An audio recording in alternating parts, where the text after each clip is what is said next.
George, you're at 7 o'clock. Oh, wait, okay. Good evening. Welcome to our workshop for January 23rd. I'll be sitting in for Mayor Lee Kyriakou, who is excused, as well as Justice also cannot make it this evening. Roll call, right? Everyone is here. We have Nick Ward-Willis, Molly, Paloma, Ren, Dan, and Chris White. So we'll start first with a discussion regarding proposed renovations and a new pilot agreement for Tompkins Terrace housing development. And I believe Nick will, or Chris? Yeah, maybe Nick can give an update on what we've learned recently, and we also have Justin Glanda from Related Affordable on the line in case questions come up. And again, for people that are tuning in that may not have seen our last meeting, we did have a presentation from Related Affordable about a proposal to do major renovations at Tompkins Terrace. They've come to the city asking for a payment in lieu of taxes or a pilot agreement that would give them a predictable increase in the amount that they pay to the taxing entities over the next 40 years, and that would allow them to keep that complex affordable for the next 40 years. And that otherwise it starts to come off of various parts of the affordability guarantees in the 2030s. And what's a little different about this type of a pilot agreement, it's not your traditional one that's under an IDA agreement. It's under what's called the New York State Private Financing Housing Law, similar to what West End Lofts Next Door applied for when they came for a pilot agreement. It's a longer term, it's 40 years, and it's also solely within the discretion of the city council. It's not subject to any review by the county or the school district or the other taxing agencies. So this is something similar to West End Lofts, and it's within the discretion of the city council to grant that exemption as a pilot, 40-year pilot for the real property taxes. That applies across all taxes. In this case, you're really looking at the assessment, so that's why it's with the city under the private finance housing law. Yes. So am I right that the city council could be making a decision that could impact the school district and the county, et cetera? Yes. Yep. It's the same as what we did with West End Lofts, but that would be the effect, yes. Okay, I wasn't here for that, but Fair this enough. is different than the Craig House property. That's correct, yes. Can you describe the principle behind that sort of carve out? Why does it exist? I find it difficult to figure out a lot of what New York State legislators do. I can only imagine it's part of their housing scheme and that they want it done by the city council. That would also be, I honestly don't know. I can only imagine. I don't know. Mm-hmm. But I know that the pilots are generally for, in addition to property taxes, it's also mortgage tax and sales tax. So that's different than what the incentives you would get under the private finance housing law. And just to be clear, right now there isn't a pilot agreement, but there is a provision from the Department of Housing and Community Renewal that has directed the city to treat this in the following manner. We take their gross rents and we can only charge 10% of their gross rents for all of the taxes for the 4 taxing entities. So it's the city, the school district, the library, and the county. Currently, they pay about $290,000 a year. So there's no agreement in place at all right now guaranteeing any continuance of affordability. Once if a different company came in and they said, hey, we're going to buy this in 2032 and then 2035 when the different affordability easements or provisions expire, and they could take it market rate. And then it would be more assessed. This really isn't based on the assessment, it's based on the revenues. And that's similar to Beacon Housing Authority, Meadow Ridge 1 and 2, Highland Meadow, and West End Lofts. And the current agreement has been in operation for 40 years? It wasn't even a current agreement. What we have on file is we were notified by the state that we would assess them in that manner, and we have since then. How long ago was that? That letter was from, I think, the mid-1980s. Uh-huh. So in fact, we won't be getting any less than we're currently getting. No, the proposed agreement basically starts with what we get today, which is 290,000 split by the 4 jurisdictions. And of course, the school district gets the biggest share of that, and then we're next. That would go up 2.25% every year for compounding each year for the 40 years. So, and in exchange, there would be like this agreement that as long as we keep that in place, they would have to abide by the affordability provisions that we would put in the agreement. So, and again, I think the next step would be for the attorneys to figure out a way to ensure that the affordability remains, that the individuals who currently who rent those apartments are guaranteed the right to stay there. So we would put those protections in any, in any agreement that we do with them. But we wanted to bring this back and say, look, we've learned some things over the past week, because we started asking, well, how did we do West End Lofts? Why did they not have to go to the IDA? Now, related, we'll go to the IDA for 2 other things. One is tax-free bonds, which are necessary to do that. The IDA can do that, again, without going to the school district, that's a pretty simple process, and then sales tax abatement. But we would have the direct agreement, and I like that better, because when you have the IDA involved, the IDA becomes like a leaseholder or an owner of the property. Isn't that right, Nick? Yeah, that's correct. The property is actually, the fee title is transferred to the IDA, who then leases it back to the entity. So if we do this under private housing finance law, we actually have more control of the terms than if it went through the IDA. And that's what we're proposing. But the terms have yet to be determined and fleshed out? Well, the terms have been proposed, so the pilot fee schedule is the current base year, and every year it goes up to not just the financial terms, but just the safeguards in terms of... Yeah, the safeguards were mentioned at the last meeting. Related Affordable has committed that no one would lose their apartment through this process, and that they would continue the affordability for the term of our agreement. And is this a different entity that's been running it? This is the entity that purchased it just, I think, 4 or 5 years ago, and they've been running it. And for those that weren't at the last meeting, several of the people that lived there came here, and they spoke highly about how it was maintained and managed. So they've been. Everything we've heard seems to indicate they're in for the long haul, and they're doing a good job managing the facility. And they want to reinvest. The way to raise that money is through the tax-free bonds, and also kind of locking in so they have a known expense on the tax side for the next 40 years. I guess I have some of the same questions I had before, now again, because of the private housing financing. So I asked about, you have addressed tenant protections, but yes, supportive housing. So if we have more, sort of control over the terms, I would like to see supportive housing set aside. I understand his answer to that question, Justin, right? Yeah, and Justin's with us on the line, and maybe we'll great. ask him to answer that. But I've worked with supportive housing in prior jobs, and it's a completely different portfolio. No, it is. It really is. They don't even have the space for, typically what you'd have is an office space and a whole group of people doing this. On-site services, right. Not always, though. Ren, could you just describe for the public what supportive housing is? So supportive housing is permanent housing for different special needs populations, and it can range from, formerly homeless, severely mentally ill, to families fleeing domestic violence. I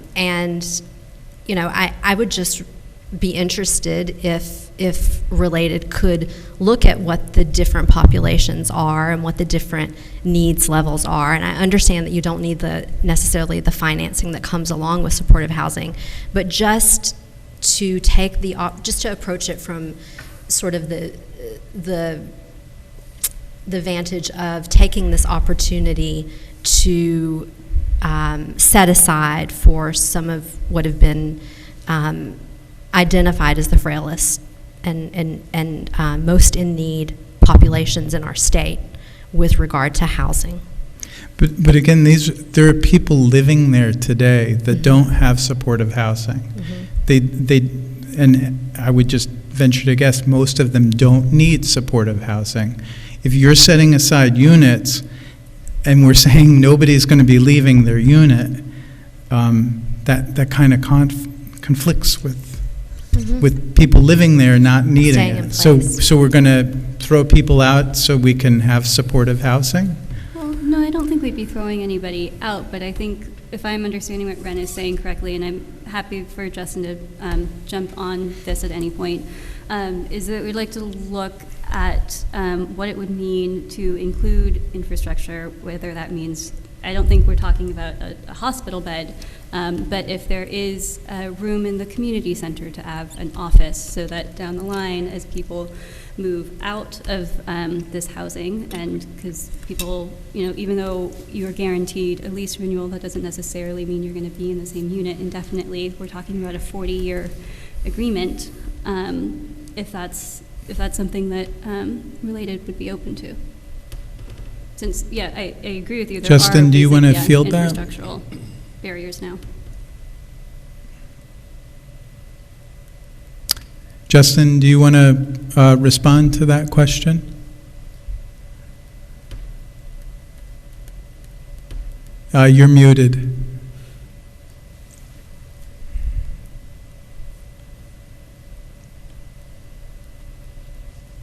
Justin, we see you, but I don't hear you.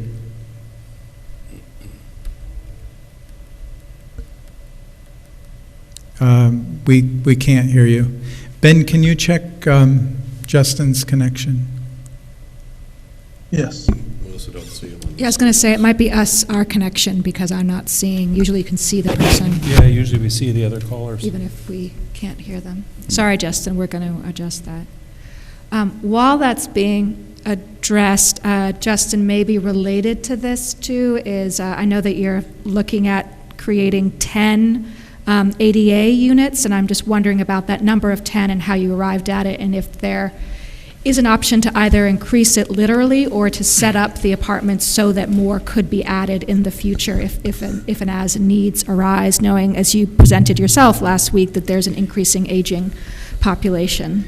Ben, can you please send Justin the phone number so he can call in? We have his video, but we don't have his audio.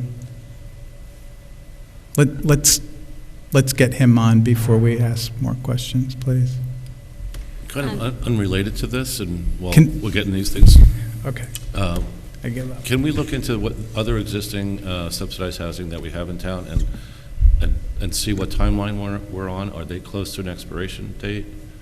Like Davis Terrace or, There's none that I'm aware of that are approaching. okay.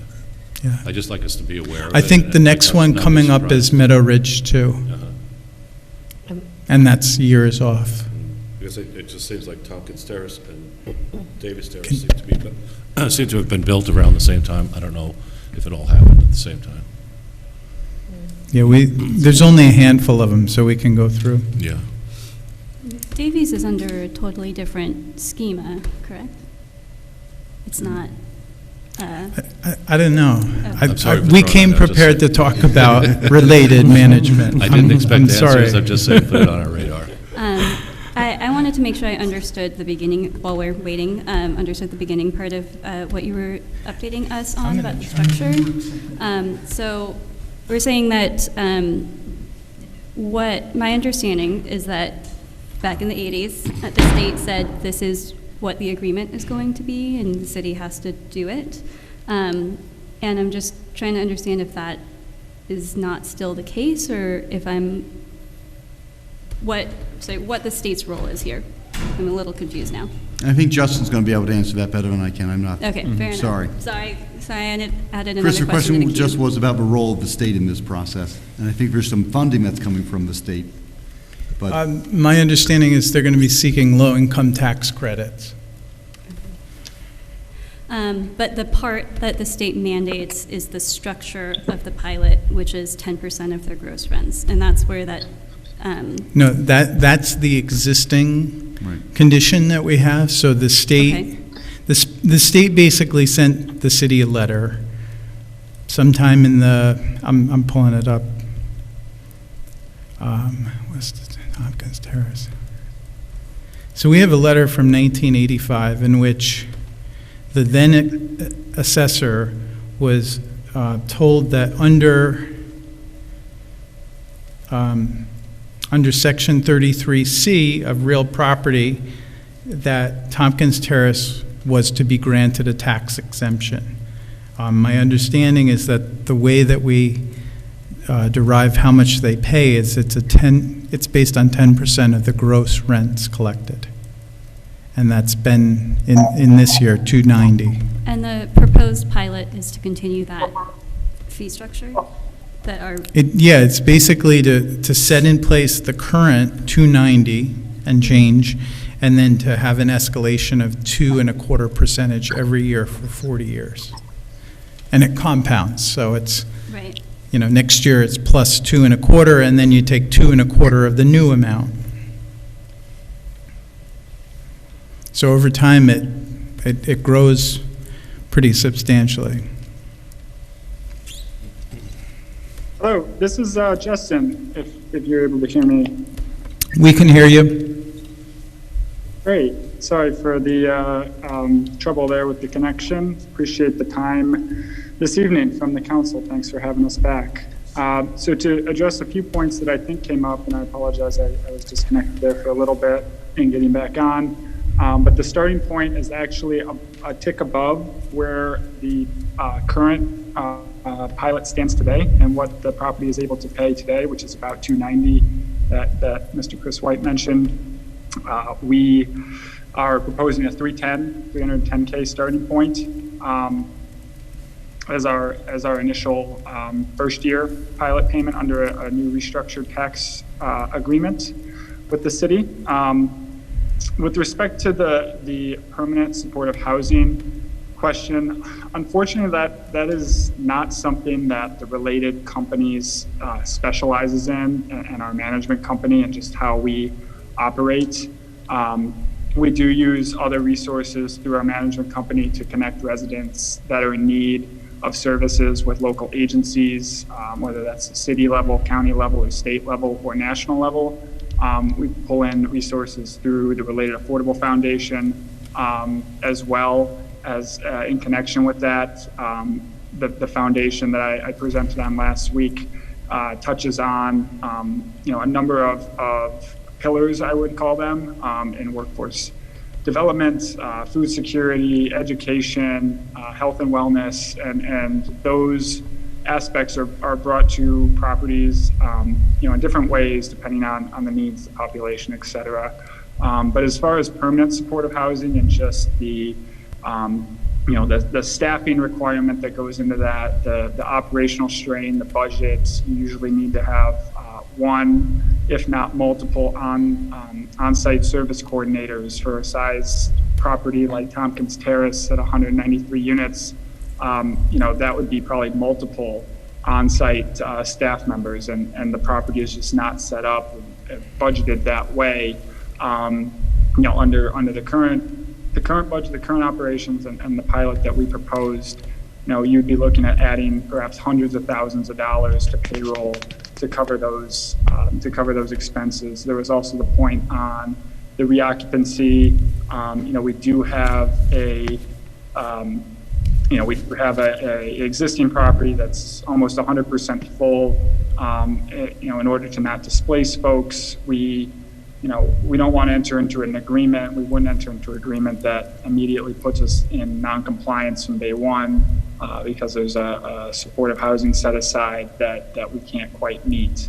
I will say that, Tompkins Terrace does, based on the rental structure and the layer that we have in place, not with just the existing regulatory agreement from HCR, but also the 61 units that are subsidized by Beacon Housing Authority through the project-based voucher contract. Those those units, those households are, I would call, kind of deeply at risk or deeply at need. They are at an income level much lower, and this is information we can provide, but they would be at an income level much lower than just the 50% AMI or 60% AMI bands that exist today. They could be as low as 30%, 20%, or even 0%, meaning that the household has zero income, and the subsidy program picks up their rent. So the property houses on the low end or on the one end some of the lowest income residents of Beacon. But then, as I presented on last week, there's also a strong workforce housing component where we have households that are earning income, in the $40,000 to $60,000 range that still qualify to live at Tompkins, receiving reduced rent. They might not benefit from a voucher directly or through the housing authority, but they're still able to live at Tompkins Terrace. I appreciate there might that. have been one other question that I might have missed. I think I heard a little bit of it on ADA units, but if the question could be repeated, I would appreciate it. Sure, yes, thank you, Justin. My question around ADA units was, I think in your initial presentation, you said you wanted to set aside 10, and I'm wondering how you came to that number of ADA units, and if there's any thought about having more than 10 units, at least be flexible that they could have ADA components added to them as the population aged. Sure. So a few answers to that. So the number of 10 comes from what HUD and the state requires as part of doing an affordable preservation as what we proposed. The structure we proposed, it's a 5% UFAS requirement. So 5% of the units have to be fully ADA accessible and brought up to the current codes, regardless of where they stand today. And so that translates over to the 10 count that was presented on. In order to add more, it would be somewhat logistically challenging. These units undergo extensive renovations above and beyond what a normal unit would be granted in rehab. So if the base level of rehab per unit in terms of fixtures, appliances, flooring, painting, window treatments, windows, that sort of thing is, call it $70,000 per unit. It typically adds about an extra $30,000 to $40,000 per unit to make all of the ADA unit upgrades that are required for code. So going above and beyond the 10 would add substantial costs to the scope of work above that $14.5 million that we presented on last week. And that would just require retooling of the budget and the structure of this transaction and what we could accommodate. It really is a bit of a balancing act in terms of the number of inputs, what we're restricted on the rents, what we proposed on the pilot at the $310K starting point. All of it works in tandem with each other. So if you start pulling on one lever, whether it's doing a deeper skew on the set aside for permanent supportive housing or adding ADA units, these, while things that they could be considered, they usually add costs, they restrict rent, they add operating complexity or costs, reporting costs, and these would just be things that would need to be factored in that aren't there today. With all that said, there is a process called, there's the 504 process that our management company would respond to if a resident, what's called a 504 accommodation request, reasonable accommodation. Our management company would have to put in things like, like an ADA shower tub. If it's not accessible for them today, we would change out a tub for a shower, a roll-in shower, add grab bars is common in bathrooms or in bedrooms. Those are things that we can do from, call it a repairs budget or a CapEx budget that are reasonable accommodations. But as far as completely upgrading a unit to be ADA code above the 10, that would be substantial dollars that we would have to factor in. Thank you. Thank you for that answer about supportive housing set aside. I definitely appreciate that housing finance is complicated and that making your numbers work is complicated. And I very much appreciate that Related is keeping some housing deeply affordable in Beacon, where, you know, we struggle to make that happen. I'm just curious if Related, I know you have a large portfolio, if you do joint ventures with supportive housing elsewhere in other communities in New York State or otherwise, or if it's a policy that you don't. We have done some historically. There's a new group called Essence Developments that Related partners with. It's actually a former Related employee who heads that up, and he's I would say more knowledgeable in that space. But again, it's typically a conversion. It's not existing, or it's new units that are created that are firm supportive housing. So think ground up, which is not so much the case we have here with Tompkins Terrace. So the short answer is Related has done it, but more in new construction scenarios on a case-by-case basis. And as far as Councilmember Wake's suggestion of getting those via attrition, is that something that would be possible, or that your colleague who specializes in that arena might be able to advise on?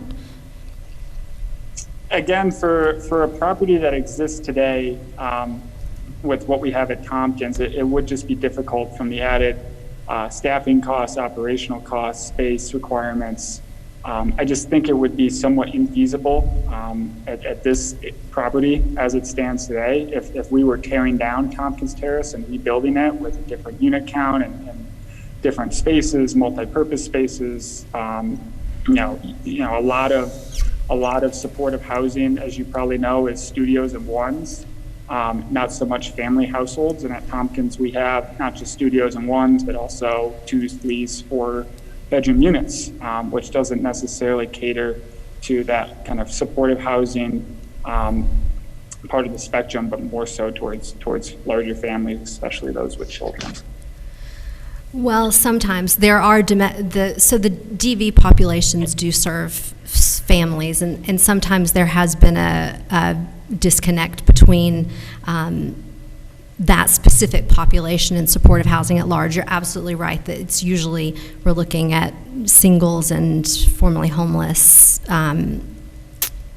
mentally ill populations, but for domestic violence, I just wonder if there's any difference there. But I really appreciate all of your answers, and I'll leave it at that. Thanks, Justin.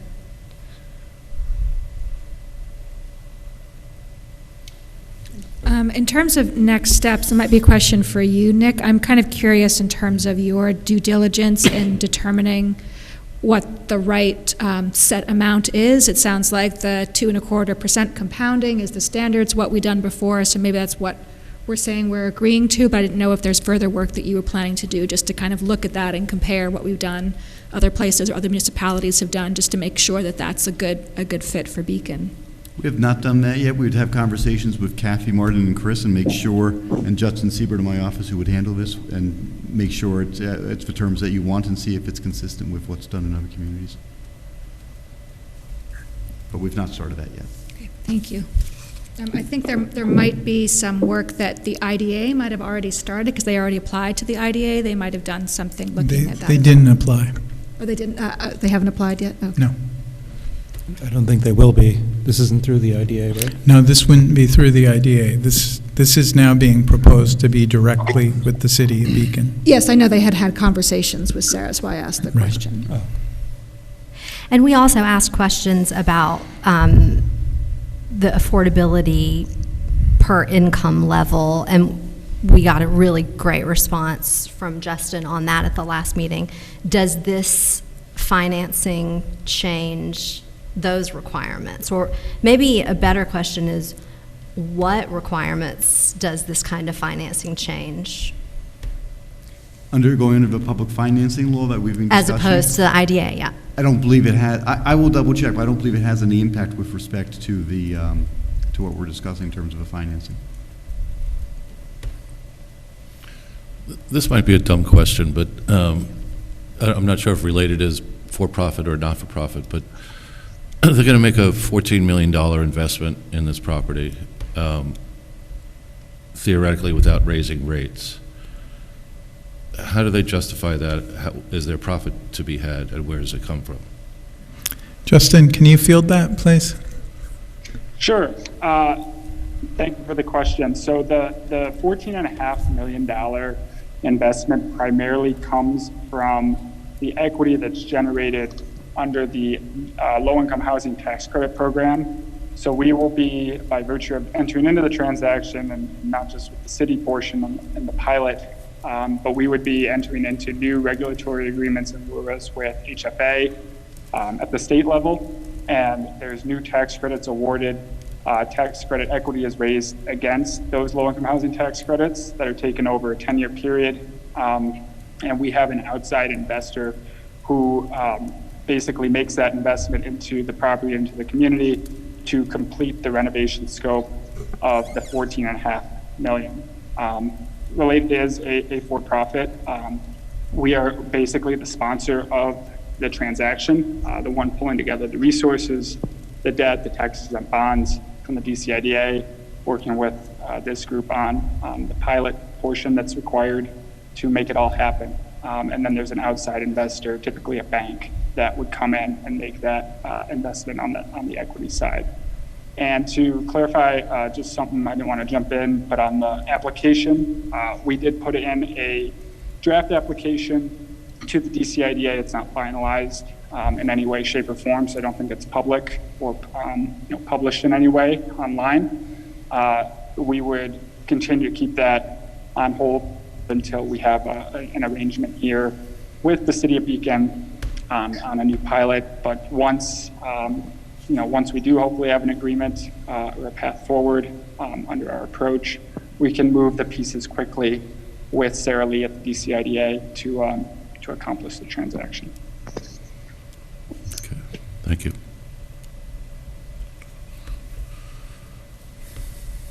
So we've gone around a couple times on the role of the IDA. It sounds like there is still an aspect of a role for the IDA to play.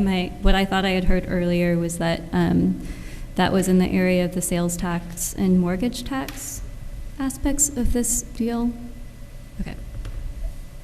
So the IDA's involvement would be if we go the private housing finance law route, which Chris and council have raised this evening. The DCIDA would not be involved in the pilot portion. So the application that we would finalize with the DCIDA would just be for the sales tax exemption, which is on the materials that are purchased specifically for this project. So all like flooring, all paint, all appliances, windows, roofing materials, insulation, all of that would be, there would be a sales tax component that's saved, and that those dollars would allow us to basically lever more scope, more construction work to put into the project. Again, revisit the analogy I made about the balancing act with the different inputs. This is an input we are underwriting, is the sales tax exemption piece. So that's one component with the DCIDA. And then the second piece is the tax exempt bonds, which are required to be awarded the low-income housing tax credits to complete the renovation. So the bonds are required to get the tax credits, and then subsequently the equity that goes into the renovation. So those components are tied together. The DCIDA would not be involved in the pilot. The pilot would just be with the City of Beacon, should we go that route. So any allusion to a pilot with the DCIDA would just be removed from the application once it's finalized. Thank you for clarifying.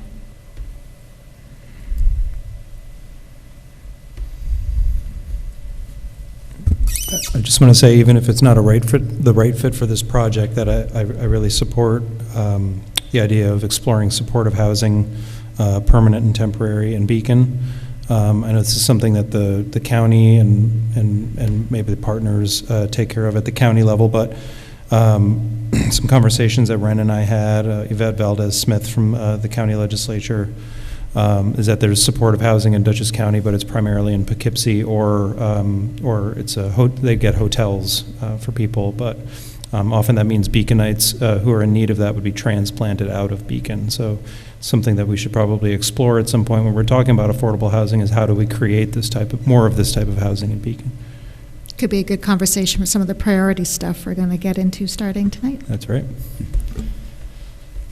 A question that I had related to us making a decision that could impact school taxes, appreciating that they are currently lower than they would be in the future. I'm just curious what we did when we did West End Lofts, like if we notified the school, if we didn't do anything for them. I just want to make sure that we keep a good relationship with our school board and just kind of want to know what we've done in the past around I'll look that. into that. I just don't recall the top. And I believe Judd told me the one thing we did is we reserved rights for them to go after the party with whom we're making an agreement in case things unraveled, and they could go back and do their own action. Correct. They were listed as being third-party beneficiaries, so that in the event that the agreement wasn't honored for any reason, those parties would have the ability to enforce it and get their share or try to unravel it. So I'll look at that language and provide that to the council. That's what Judd told me this afternoon.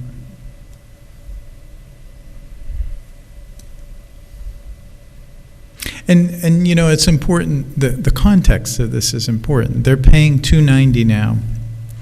If we do nothing, that's going to stay at about $290 for many years. And then at a point, the affordability controls on this are going to expire. In fact, I think one of them expires now. So some subset of this could go market. Now, we'd make more money on that because then we could assess them at, you know, a higher rate, but you're going to lose the affordable units. This kind of was an opportunity to get both worlds. We get the jump of $20,000 in the 1 year, and then the predictable increase, which is easy to budget for, and you also extend the, you know, the affordability for another generation or two. And I believe, if I'm understanding correctly, it also increases the number of vouchers coming into our city? Or does it take away from what we already have? Trying to just work out the logic of how the partnership with the Public Housing Authority works. If Justin or Nick can help me understand that. I would defer to Justin.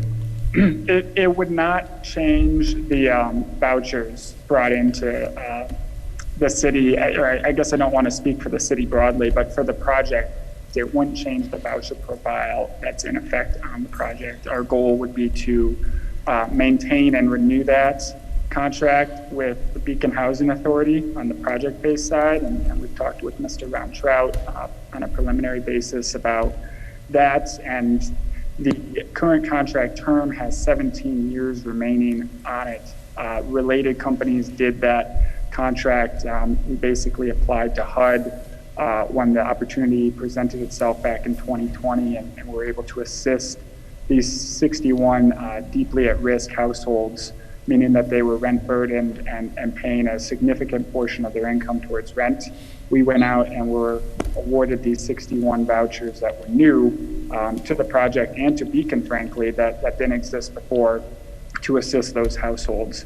And then on top of that, there's a pool of residents, a subpopulation of residents at Tompkins Terrace today that have a mobile voucher. It's called a Housing Choice Voucher. It's either awarded from the Beacon Housing Authority, which is the predominant share of where they come from, but there's also a few residents who hold one from Pathstone, the Poughkeepsie Housing Authority, and maybe a few other housing agencies, and they utilize the voucher at the property, but they have the option of where to live. If they were to depart the property or move out, they would just take that with them. But with that said, the unit itself would still be restricted under the other affordability regulatory agreements that are in place. So the one that exists today with Housing Community Renewal, HCR, and then we would basically enter into a new one of those, a longer one, restricting the property at the same levels for 40 years in conjunction with this transaction.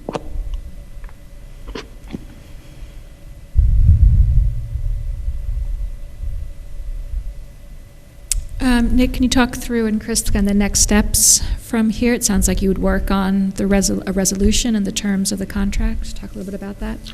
Correct. So we have some additional information to get and to work with staff on looking at whatever communities, the past agreements, the answer to the question about the 2.5%, looking at the language from the West End Lofts about the this clawback that Chris had mentioned, that Justin in my office had discussed with Chris, how the other taxing jurisdictions were addressed. So we've got those follow-up questions to do. But then in terms of process would be, once we have those answers, coming to a boilerplate and framework with the applicant, and then presenting in a workshop a draft agreement for the council. And then it would be, if you, I'm sorry, and then when you're ready to vote on it. Yeah, thank you, Nick. That's helpful framework. I had initially had some clarifying questions about the process when I thought that this was a pilot IDA process, to my understanding, and this conversation has been very helpful for all of that. But two things I wanted to make sure I'm understanding correctly that the IDA would have done. One we've covered, which is the sort of clawback clause, that the IDA did have a non-fulfillment and enforcement role there, but it sounds like we're going to cover that in a different way. And two, that they, at least for commercial properties, the IDA did third-party review of the hardship requirement. But it seems like that is not relevant to this particular scenario. Or That's correct. Yeah. That's right. And that there are requirements for public hearings before approval, and I think we covered that that's not the case in this form of a pilot. And I'm just curious for feedback from council, while it's not a requirement, and while we're having this public discussion, which means that we will get public comment about it, if we feel that there's a need to have a formal public hearing or dedicated time to talk about it, if we're satisfied with the fact that we're having this conversation publicly, and we'll get, I'm sure, public comment.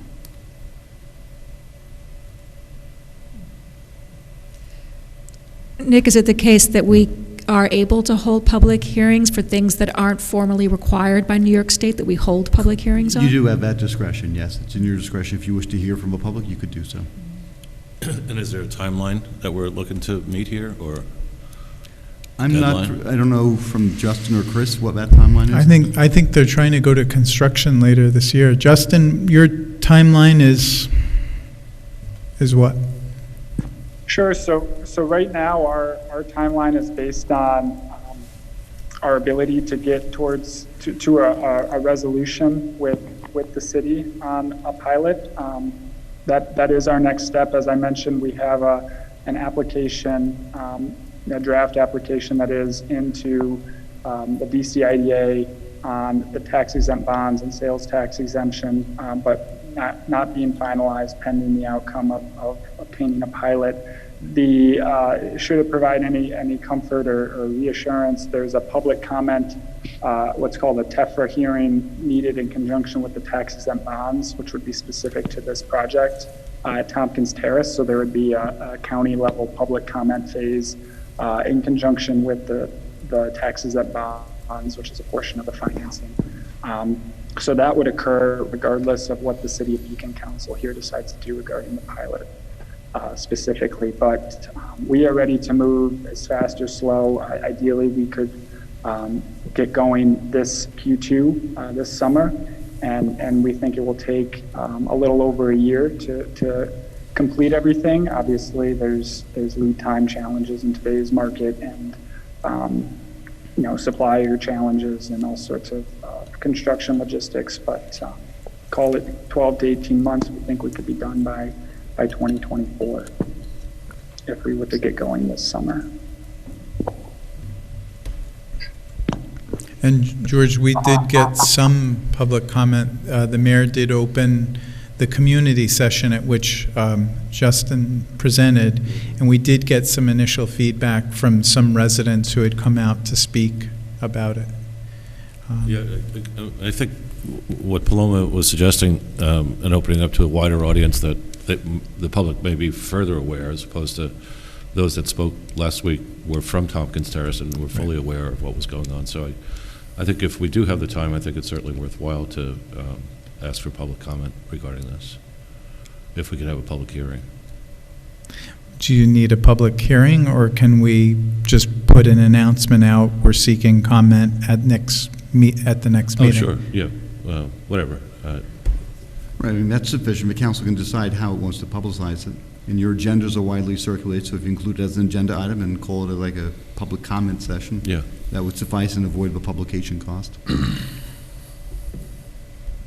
I have a bit of a follow-up question, unless there's more thoughts on that, which is that my understanding of the way that the IDA pilot programs work is that there is an initial municipal letter of support, and then there's another opportunity for input further down the line once the sort of terms of the pilot have been determined, which is something that the IDA does. It's not what the city does, which is a difference, obviously, between these two processes. And I just wanted to make sure that that was a correct understanding of the IDA pilot process. I have to be honest with you, I don't handle IDA work, so I can't speak to their internal process. I do know that we're asked for a letter when someone goes for a pilot agreement. Mm-hmm. They're not seeking a pilot agreement, they're seeking other benefits through the IDA. So they still might ask for a letter, but then they wouldn't come back to us on the agreement, because the agreement was really about the terms of the pilot. And now Right, we're taking that in-house. We're talking about Tompkins right now, though. I'm Yes. talking about IDA pilots in general. I guess I'm really talking about Mirabeau. Well, okay, so in general, they don't have to come back to us. You do a Okay. letter, and they don't have to come back to us. Okay. In the case of Mirabeau, we asked them to come back so we could confirm that the schedule that they had proposed was in fact codified in the agreement, and there had been no deviation from that. Got it. Okay. And then So also that was a just- courtesy that we asked for. Right. And also just to say out loud, the IDA does their own sets of public hearings around Yes. pilots. That is correct. And around all benefits. So they'll still have a public hearing to deal with the issue of the sales tax abatement and the tax-free bonds. And my understanding too, at least for pilots, and maybe for the other one, is they do those in the communities where the project is. Yeah, So they did them right here. Yeah, so they So they'll have them schedule where it. people can, in the community, can participate more easily. So I thought we were going to be talking about the same types of pilots, so I realized these questions are about a different pilot, but I thought that's the kind of pilot we were still going to be discussing. So thank you for going through that with me. Cool. And in the packet, for those at home, if you want to look at what the financial implications of the proposed pilot, slide 10 of the presentation that's in there has the current amount, which is $290, year one, which is $310, and then it shows the increase over the 40-year period. So that's slide 10 in the agenda packet item that accompanies this. And Justin, I'm sorry for forgetting about the bump the first year. Oh, no worries. And I would just add that the 2.25% escalator that is in there, again, it's another one of the levers that are available. We believe it's the right mark. It's supposed to be pegged towards long-term inflation, which everyone knows is really high right now. But again, if we take a step back, this is an agreement over a 40-year period. There's trust that inflation would come back down. The OpEx load, the operating expense load on these multifamily housing projects is typically in that 2 to 3% growth band. That's how that's how expenses are trended over time when looking at the feasibility of a project, and then revenues are because they're restricted and because you want to be conservative, those are grown or trended at even a lower amount. So 2 to 3% is the typical band for expenses. Again, thinking long-term inflation over a 40-year period. It compounds up to a number, I think, just shy of 800,000. We're talking 40 years way down the line. And that was the maximum that the project feasibly could carry on a projected basis. If you go up to, everyone knows compound interest and the effects it has. If you go up to even, 2.5 or 3, you're looking at a compounded number in year 40 of perhaps 900,000 or more. And that is just a little unpalatable for the project. It puts the project really upside down in those outside years. Hence how we came to 2.25.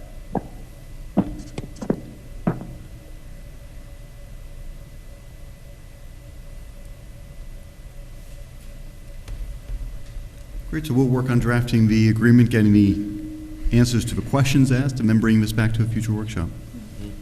I just wanted to add, because we were talking about a lot of these technicalities, and I wanted to say out loud that I appreciated in terms of your actual plans for, this is directed to Justin, appreciated that your rehabilitation scope plans are taken into account energy efficiency and also the Wi-Fi all around the units. I think is going to be really helpful in talking to residents at Tompkins. I know that I've anecdotally heard a lot of issues around connectivity, so I appreciate that this is built into your plan, and also appreciate that you have a sort of broad idea of use for the common areas. And particularly the reopening of the continued use of the community room. And I know that you are doing community engagement and have hearings from your current residents, and I assume that you're going to hear from them about what exactly they would like in that community space. I know you talked about computer stations and other things, but I'm sure you'll hear more from your residents about what they're looking for. And I also I kind of appreciate the opportunity here that, for years we talk about affordability, and everyone complains about the cost of, housing in Beacon. And in fact, there's very little this council can do. I mean, we could try, but this is a real tangible opportunity, and we don't get these too often. So we're lucky to have these kind of people coming into our community, investing and maintaining the affordable housing stock that we have. So I think I'm very excited about this project. I'm glad it's happening. Thank you for the opportunity. Thank you very much for your feedback and time this evening. I would just add, if there are any other questions that come up in the interim, please feel free to connect with me through Mr. Chris White. He and I have been trading a lot of emails back and forth over the last month, and happy to take any other questions. I know it won't be in the public forum here, but if there's other things that could be answered. I apologize I couldn't be with you all tonight. I will look for the next opportunity to come up there and visit once we proceed with the resolution and agreement. Thanks so much. Thank you. Thanks, Justin. Thank you. Thanks.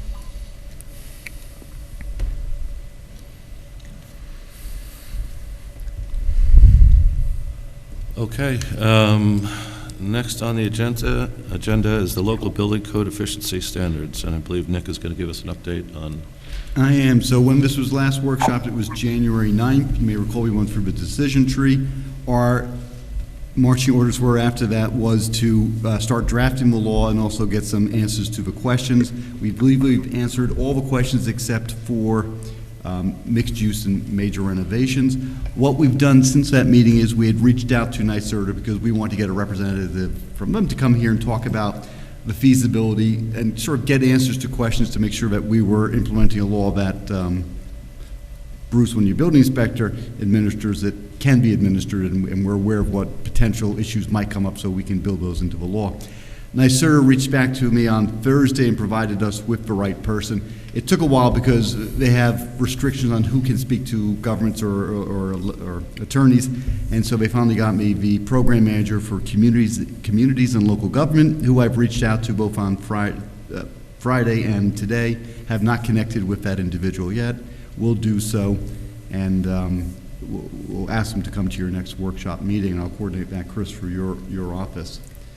We're also going to be reviewing this with Bruce. We've also reached out to the town of Ithaca just to get their experience with their law during this gap while we're drafting the local law, because I think that would be good information to get as well. In terms of the decision tree, you saw our updated memo that went through the questions and the answers. So, for example, what exemptions should the law include? Number 4. Based upon your discussion, proposed local law should not apply to the installation of emergency backup power generators and municipal water and wastewater facilities. And we added projects that received approval from the planning board before June 30th, 2023. We picked that out because the law would take effect January 1st, 2024. And if there's someone who has received approval a year ago, for example, and they're not yet through, they wouldn't have had time to come into compliance with the law. We thought June 30th, cities discussing the law, planning board should bring the law to their attention, so we thought June 30th seemed the appropriate date, and that was an appropriate exemption. We agreed the law would include a hardship exemption, would take effect on January 1st, 2024 for residential. Did we? I remember we discussed it, but I don't know that we made a decision. I know there was some discussion that some people wanted to have a hardship exemption, but I don't know that I heard there was a... I think the law is going to have a hardship exemption. Oh, yeah? Well, if you have an historic building or where it's financially not feasible or the technology doesn't exist. New York City, for example, doesn't apply it to larger apartment buildings because the technology doesn't exist for domestic hot water on a larger scale for larger apartment buildings. So, in my opinion, for the law to be valid, you have to have a relief valve, a hardship exemption. You determine what those are. Yeah, okay, great, because I'm worried about that every single new construction will start going to the zoning board with a hardship exemption because nobody claims poverty faster than developers. You know, they're always a hard luck crew. Right, so you would agree, you would agree. So the 3 categories would be it's physically infeasible, technically infeasible, and then the one you're talking about, financially infeasible. And then I guess we'd have to build into the law what that would mean so the ZBA has the criteria. Okay. But I think, do those seem like the 3 categories? If someone says, hey, the technology doesn't exist, and they can demonstrate that to the ZBA, that would seem fair. Yeah. Likewise, if it's not physically possible given the construction of the building, and then, hey, I could do it, but it's going to cost me more than the value of the building of a property, that would seem to fit it also. So, devil's in the details, but that's sort of the hardship exemptions. Okay. Yeah, I would just say, I think this is maybe obvious, but would want extensive training for the ZBA if they are going to be the body that is taking this on, because there is a lot of technicalities in here, and want to make sure that they're set up for success. And so your building inspector attends the ZBA meetings, so that's going to be a big help to them, because, and we'll be reviewing the law with Bruce as well. Under the way we've described, or maybe that's one of the things we haven't fully described, is what a major renovation is. Like, would Tompkins Terrace be considered a major renovation, even though it's mostly cosmetic stuff? They're not redesigning spaces, they're not taking walls out, it's cosmetic primarily. Would that be considered? So that is an area where we do need to be, which we want to discuss with NYSERDA. Town of Ithaca, for example, includes major renovation as any construction or renovation to an existing structure where the work area exceeds 75% of the floor area, and then 2 or more of the following occur. So it has to be 75% or more of the floor area, and you're replacing or installing a new heating plant system. Changes to lighting, or then construction that involves disassembly of greater than 50% of the area of the above-grade portions of the building thermal envelope in the building, which is why I said Ithaca is a more complicated example. Right. So, in speaking to Bruce, and we haven't come to a final conclusion, so I don't want to speak too much for him, but he said he would feel comfortable if there was a percentage criteria, because that gives him something he can calculate. And we need to talk about it. There was also discussion that it would be if you're replacing the heating system, because that seems to be the touch point. So you're right, George, that's not fully answered yet, but I'm hoping when we come back in 2 weeks, it will at least give you something to chew on and debate. Great. So next steps are for us to continue the outreach to NYSERDA, continue a review with Bruce, do some more homework on our end as well. I've reached out to some architects and to get some sense as to feasibility of this or anything we're not missing. One individual I spoke with said, at least on the residential side, they're seeing their receptivity to electrical because the technology is there. It's actually a cost saving in the sense that hiring a separate trade, a plumber, to put in the natural gas pipes is a cost that can now be avoided. So learning some interesting stuff that hopefully NYSERDA will share with you when we get them here. Okay. So that's my update. Nick, on question number 1, you put in that commercial construction would be effective January 1st, 2027. Yes. Did we actually agree on that? I remember there was a discussion. I know the mayor was thinking that we should hear from, I can't remember who he wanted to hear from, the CAC or NYSERDA, to find out a little more about the reasoning for, was it 2028 was commercial? Well, 2028 is a stage, yes. So he said, it'd be nice enough to get ahead of it, but I heard from you that there may not be really any significant obstacles to implementing commercial at the same time as residential, and that's still the way that I lean. And I don't recall that this 2027 date was kind of an answer to the question in the decision tree. I thought it was still open. Fair enough. My fault was there was a consensus around that date, but when you get the local law, we can change it to what you like. I see, okay. Yeah, I also left that conversation thinking it was still an open question. And I think when we have the conversation about mixed use, this will come into play then as well, so. Right, okay. And in that also, that question number 1, Nick, where the sentence residential construction shall include single, two-family, multifamily, this is to demonstrate a definition of residential, or is something being excluded out of this sentence? No, there's no intent to, it's all residential. Okay. Because we even discussed right up to a full height. Yeah. Yes. You So can have the only exclusion was how we're dealing with mixed use. Yeah, exactly. Right. Good question, Councilman. Yeah, just one thing that I want to raise that I haven't before but has come up is the issue of fireplaces and burning wood. I wasn't really thinking about it when we were first talking about this law, but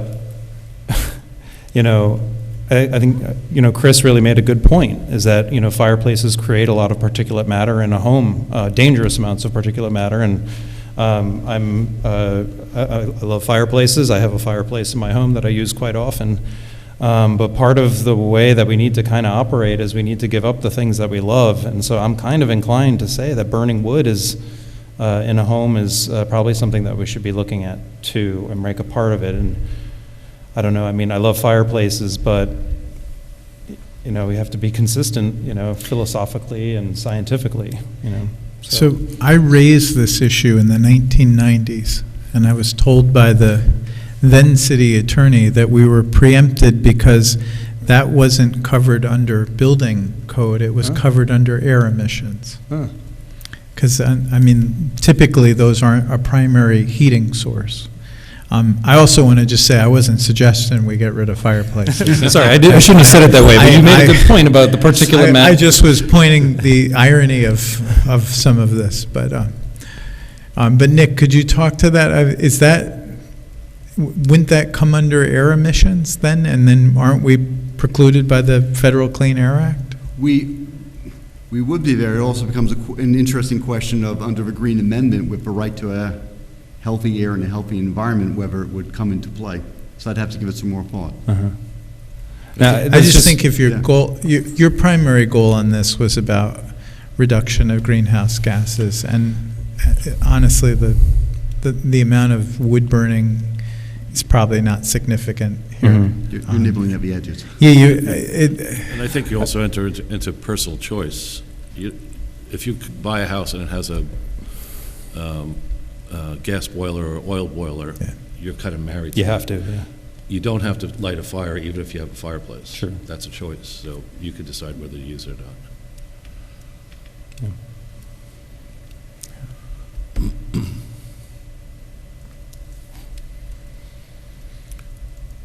Okay, Oh, we good for so we that? we got a boatload of appointments if you want to. Yep. Sorry, I did have okay. one more Yep. thing to add there, which is that, in addition, I would like to add to the list of folks who are reviewing this, the Conservation Advisory Committee. I think especially when we get into some of these questions about mixed use and commercial, I think what the crux of that conversation is going to be is the differences between what fits for the state and what fits for the city of Beacon in particular, and that the CAC will be a really helpful body to help us answer that question. Yeah, they might be able to help us. I mean, let me just throw out a completely different point of view. Most of your CAC has already shown up and endorsed this law as it is.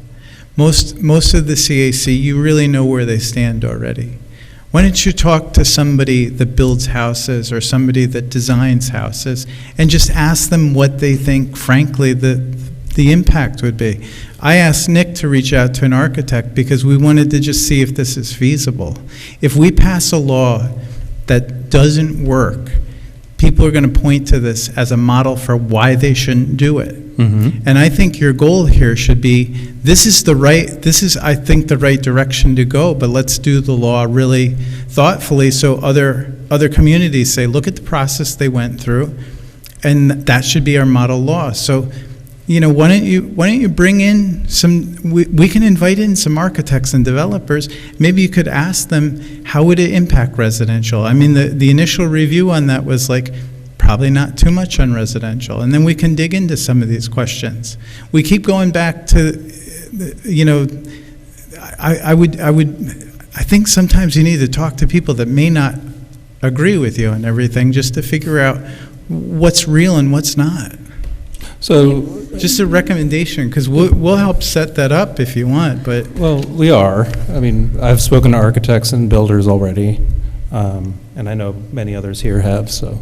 but if you think you're going to get any answer that isn't, let's go forward full tilt with the law and with the CAC, I mean, you've already heard that from them. I think it was more about looking at finer points of the law and seeing if we're missing anything, but, I'm not wedded to the idea. I just thought it might be a good idea to have another look. I'm not I trying think to the role create for the CAC actually is, once the law is adopted, and sort of getting the word out and helping implement it. Where they I mean, it can- might be helpful to have the planning board, because you have, Right. I don't know, 5 architects, 6 architects, or, and they see the projects that are coming forward and maybe have an idea. It's pretty typical for us to ask for an advisory opinion from the planning board at the end of something like this, isn't it? I Yeah, mean, we've we- done it many times before. Yeah, we Anything could. related to development and, right? Right, yeah, I mean, on all zoning, you were required to do so. There you go. This is outside of zoning, but it would seem appropriate to send it to them, because they're going to make sure the plans provide for that.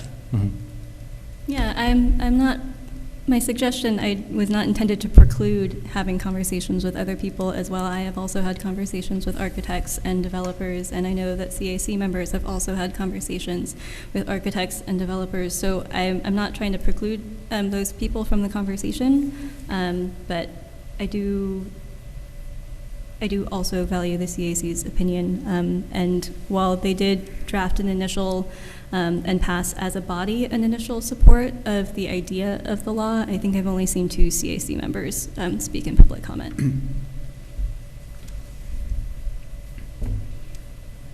Speaking of CAC members, Way to segue. Very nice. All right, so we have been going through, you've done a couple rounds of appointments of committee members. We did planning board, zoning board, board of assessment. Ben has now gone through and figured out that many of our members of the CAC and one member of our tree advisory committee had expired terms. So we're proposing reappointments of Sergei Krasikov, and I'm sorry if I mispronounced that, Eleanor Peck, and Philip Stamatis to the CAC. and also the reappointment of Peter Bailey to the Tree Advisory Committee. And Peter serves as chair, and Sergey serves as chair for the CAC. All of their terms expired sometime last year. And then there were 3 new people who applied to the CAC: May Sheriff, James Burton, and Justine Binkowski. So you have in your packet applications from all of them, and then also a resume for each of them. And then we'll be doing, we're trying to get through this. I think we have HRC next to do, and what's the other one, Ben? Board of Ethics. So we're trying to figure out who's, and a lot of those terms are expired too. Great. Yeah, so that's going to be my follow-up question. All of these look great. In fact, some of them bring some great new experience and some experience I didn't know about, particularly on the CAC. One of them's an architect. Yes, and look at that. I was curious when we might get to a point where we'll have a good overview of these are the committees that are full, these are the ones who had vacancies, and kind of start to get community members who've been reaching out, I think, to all of us who are interested. And right now we're kind of waiting while this cleanup is done. So it sounds like maybe in a couple weeks we might reach that point. In a couple days. A couple days. Yeah, we're okay. almost done. Okay. So I'm hoping later this week we have that. And then, because I mean, these we had applications for. We don't have applications for the other committees, so we're going to need help getting, kind of ratcheting up interest in the, I'm wondering, maybe if there's a role for a workshop or public session for someone who's been involved to talk about the position a bit, I wonder, or anything you've done in the past to help drum up some interest, because some of it people might not apply because they don't really know what it is. But it's just a question I have, so I'll leave it out there for now. Nothing we have to decide on, so.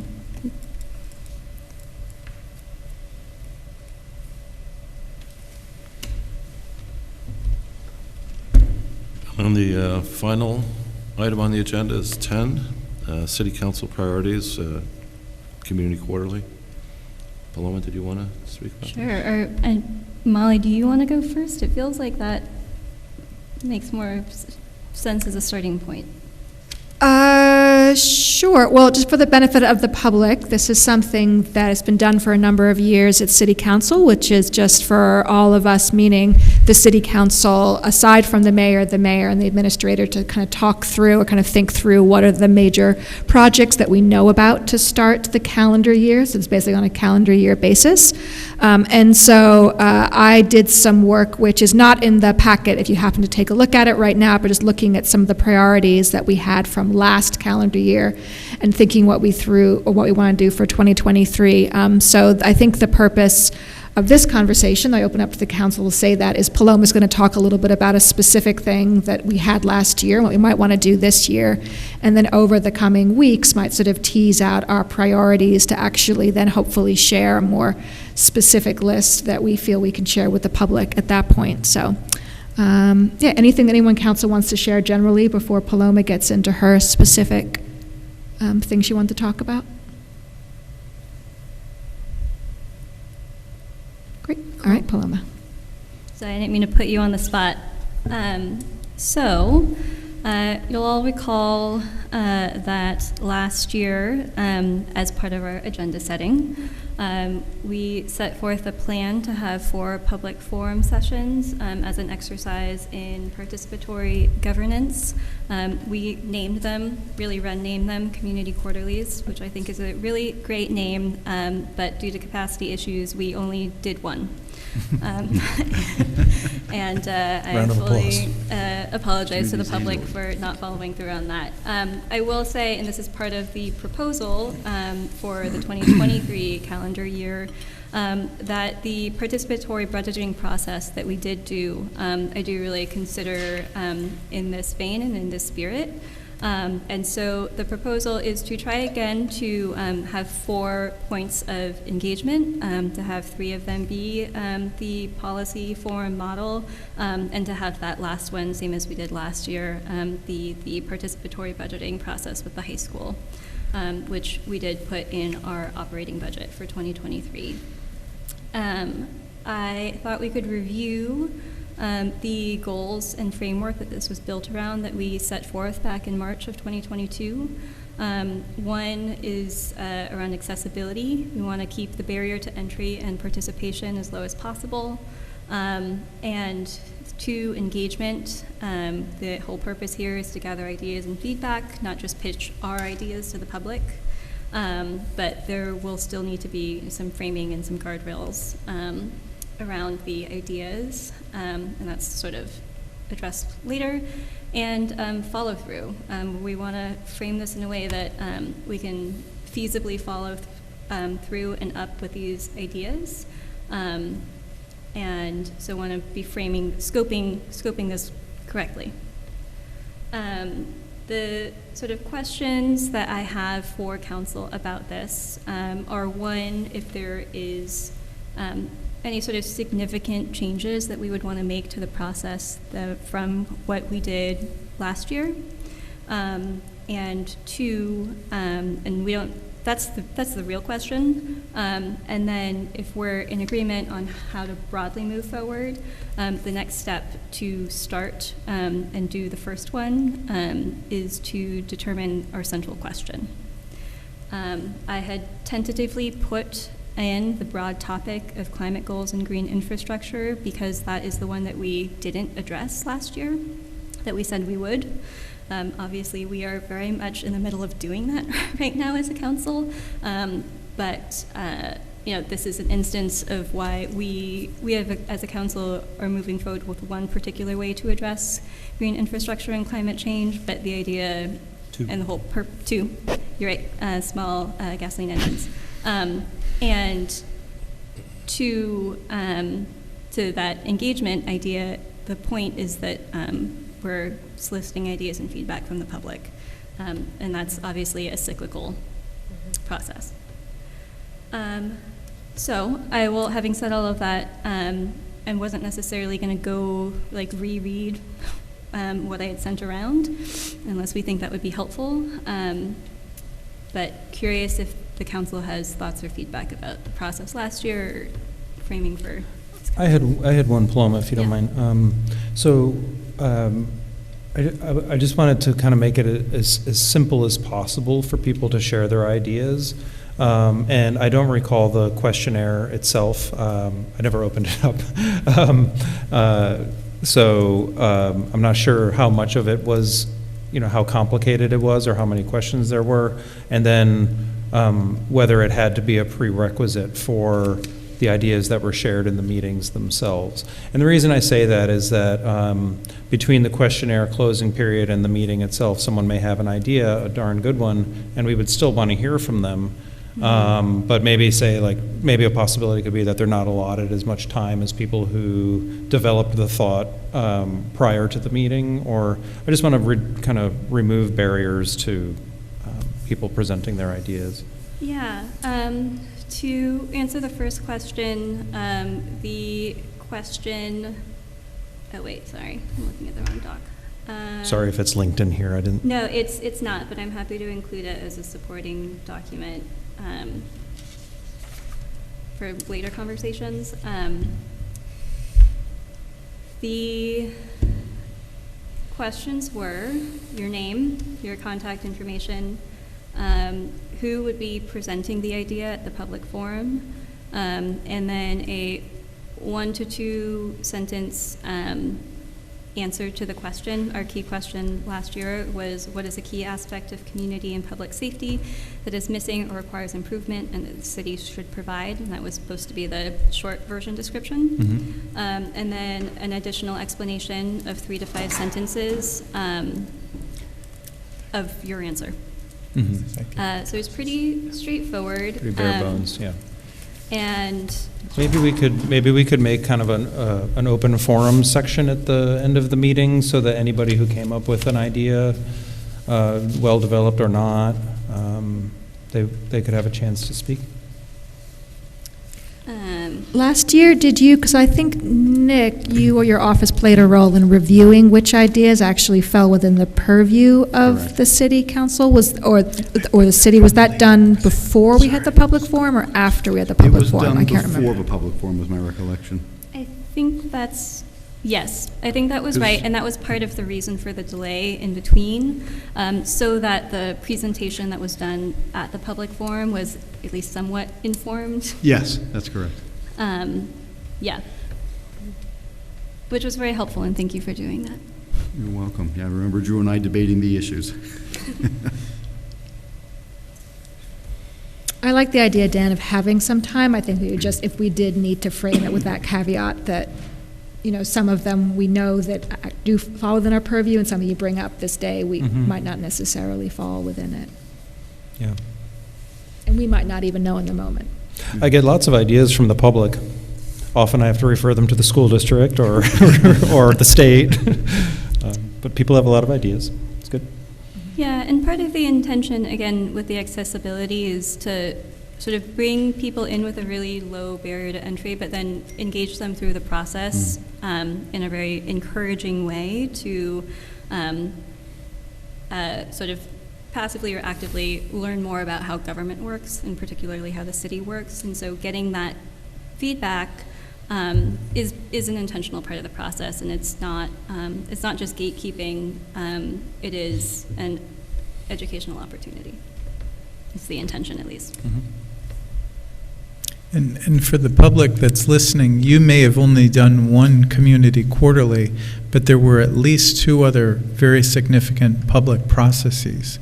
We did the recreation study, which we called the Community Facility and Program study, and we had 960 responses to that in a very detailed survey, and a lot of responses that were kind of open-ended. So we're gathering all that data now. That's going to be presented to the council at the workshop on February 6th, so that we can figure out next steps. So just time-wise with your community quarterly, think if that fits into your timeline. The other thing that we did was Paloma and I went and did the participatory budgeting, which is proposed for next year again, and we've talked to the participation in government class, and they're willing to do this every fall with us. So like in the spring, we're going to be doing a series of site visits where self-selected kids can sign up to say, I want to go see the wastewater treatment plant or the water filtration plant or the highway garage. And then later in the fall, we work on the participatory budgeting round. So you did get a lot of good feedback. Like I've asked the rec consultants not just to give us the compiled data, but to give me the raw data so we could actually just go through it and make sure we're, capturing any good ideas. Great. Along those same lines, I see that Paloma in her notes included the idea of timing one of them to coincide with the survey results. I also was reminded by your priorities, Chris, about our own community initiative grant program, and so I wonder if having something correspond to that. I appreciate that might limit it to people who have an organization that can then apply to that, but that might generate some just ideas around needs and around organizations you know about. So it could also be, I think we also have budgeted that for this year, so maybe tie it in with that might also be a way to combine those two programs. One other sort of logistical thing I wanted to address is that in the original version, the top 6 ideas, because there are actually 7 of us, were assigned a council member to help steward that idea forward. If we really are going to do 3 of these, my thought is to perhaps lower that number so we aren't all trying to steward 3 ideas. And maybe do a couple of ideas at a time, so maybe we only have to steward 2 ideas over the course of the year. Or as someone who's still stewarding her one idea, I would certainly appreciate that. I mean, obviously it depends what the ideas are. Some of them it is, as your notes say, as quick as a referral and a follow-up, whereas others require a lot more coordination in determining what's actually feasible and how to get people involved, and So, but yes, maybe at least initially doing that, and then we can see from there. I am also still working on mind mowing. And then just, I apologize for the late entry, but I did put in the packet online, and Ben has distributed an updated priorities like I did last year, which is mostly a list of the projects that we have coming up, just so you could see where we are Molly, the list that you sent out was really helpful. I went through that, and it was nice to go through and say, oh, we got this done, we're 95% done on this one's completely moot.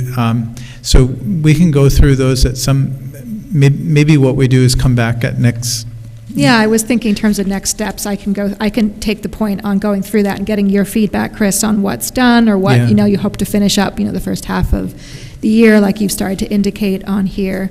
And then we kind of flesh out where we are from there. And there might be some elements to the point of like around environmental stuff. I know that, Dan, you've brought that up, but we haven't necessarily, I don't think in 2 weeks we will have the full fleshed out version of what that might mean in terms of the specific pieces. I had a follow-up question for you, Sorry, Nick. I missed what you were talking about. the I environmental- had a line about environmental initiatives, Oh, okay. I think, but I don't, and then I have, in this document the public hasn't seen, but in this Excel spreadsheet is environmental stuff, that I had a list of, ideas that I've heard you mention. So I think fleshing that out so the public can then see something that maybe has a little more meat on the bone to it. Nick, in terms of the council, I don't necessarily know if the council, separate from the mayor administrator, wants to do our own priorities thing as we did last year. It's a question, I guess, for us. But if we wanted, I think we can caucus. So we have this, not wanting to break quorum rules. Right. So getting your input now about what is actually feasible and what we would need to. I also don't know we necessarily want to do it outside of the bounds of the public. That's something we haven't, we could have a meeting where the public is actually invited.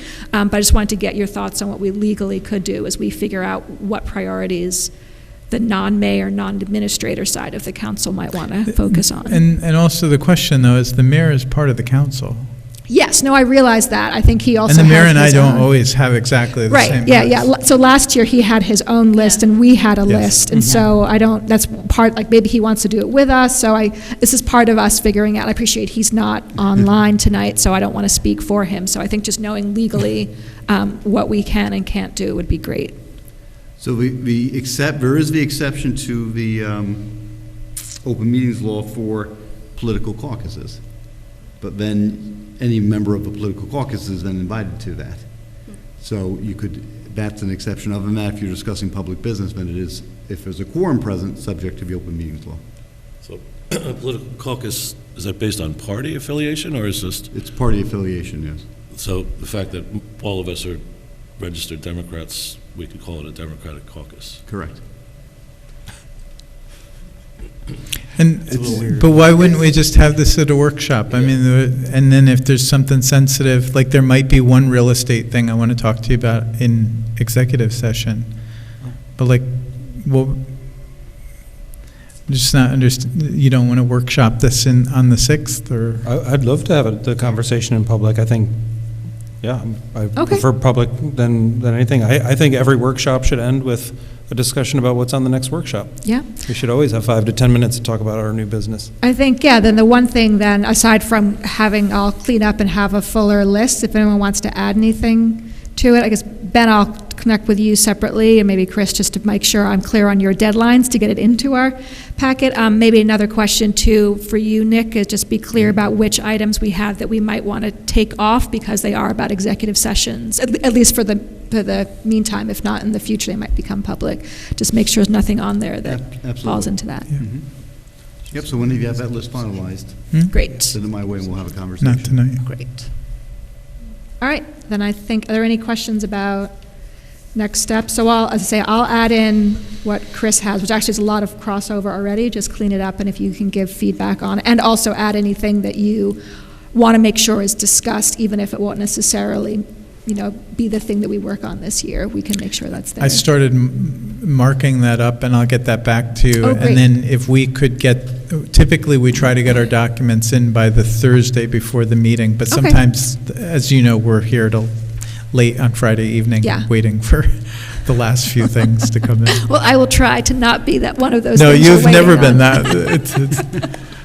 Molly, thank you so much for doing this. Yeah, it was a lot of work. And thank you for doing it in Excel. No, it's good. It's useful for me, and maybe hopefully members of the public, too, to think through all the stuff that we want to do, so.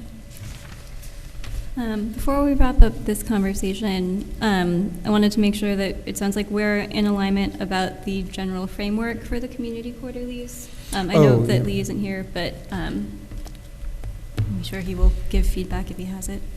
I agree, yes. The only thing was the February meeting. Yeah. February is next week. So the timeline for getting people knowledgeable and ready for the meeting. would be Yeah, the month that I put there was very broad because it is a extended process. We could start it in the beginning of February, and it would be done, the public forum itself would be at the end of February. So open on timing for that, but yes, I think it would be helpful to set the 3 public forum dates. We don't necessarily have to do it tonight. If we are broadly in alignment with this, I can come back with proposals for those dates. And then that will determine the either end of the process from there, if that makes sense. Yeah, if you're able to come back with some dates, Paloma, that would be great. And I'll trust that the lead time, particularly for the first one, that you'll do the work to figure out that date you proposed for the first one works. And then we just Yeah. need to see if that date in general works for us. And are we still good with Saturday afternoons? I think we actually did 10 a.m. on Saturday. Teresa's nodding. Well, Teresa's good. And then, yeah, it sounds like we can have the conversation about topics at our next workshop, or do we want to try and bang that out now? Maybe we could have the discussion when Justice and the mayor are here. Yeah. Great. It sounds I think great. generally people want to, I think climate change is a good topic, and it's pertinent, because we're working on these other laws, and might be a good time to say, what else do you think we could do? Mhm. But as far as like honing that or changing it altogether, maybe we could Yeah. have us all here. Yeah, and I don't think we've talked about a timeline for a lot of things. So like the community initiative grant, if that ends up being around the summer, maybe that could be an anchor for I know it's not a topic, but an anchor for the third one over the summer. But Yeah. I think maybe some of that. So yes, I think talking about that next time would be good too. And we're open to when you want to release that. So if you figure out like we didn't set a time. I had kind of thought in the back of my mind we'd release it sometime in the spring. Do you remember when we did it last year? I don't remember. I think it was around the spring. I'll It was, find because out. it was in advance of Green Teen starting. Oh, yeah, that's right. Okay, so that might be sooner. Mm. Yeah, okay. Oh, good memory. Summer It could be a was good it was budget March one, too. 1st we released it. Oh, okay. Okay. Maybe combine it with the rec stuff, because it is sort of about community I was gonna services. say, are we going to have a recreation committee by then? Because didn't we say that we wanted them to do the review this time around? We did say that. So Mark Price will be here on February 6th, and you can remind Mark, and I will remind Mark. There are people who are interested in at Good. least my vision of what I think Mark's vision is, or my interpretation of what I think Mark's vision is for the committee whenever. it's I ready. Same think- here. I've had people come to me about it. I think if they want to put applications in, please encourage them to do so that I have, we have a file to go to and Mark can interview them. And then also, I think in the back of his mind, he's just wanted to, he's done a lot of work with the consultant to ground check this, to fact check it. And then they're preparing to report it out to you, and then he figured the next steps would be derived from that. Again, I think the higher level stuff is people are interested in the community center. How do you figure out what the next steps are on it? But there's a number of really good takeaways from it, and a lot of data. So I'll let the consultants present that, and then maybe we can have a conversation about how you want to proceed. I put in my report a possible feasibility study that, again, it's just, if I was thinking about next steps, that might be one of them. Mhm.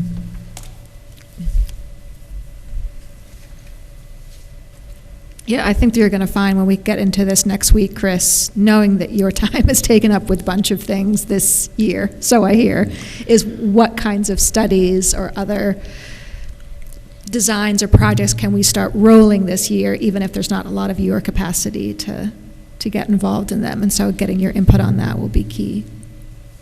And we are, as we can, we're doing some of the things, like I'm having our city engineers firm survey all of South Avenue Park. That helps us in a number of ways. One, it helps us get topographical survey for the replacement of the walls that hold up the courts. It also will help us if we're going to design and put in bathrooms, which you've put in your capital program. And then also, if we decide to build upon the community center or build a new community center there, I don't even have a survey map right now, and we'd have a good survey map. So we are trying to put in place some of the smaller studies that we think we'll need later this year. I'm similarly doing survey work on South Avenue for that sidewalk project, which is a lot more than I thought it was in terms of scope.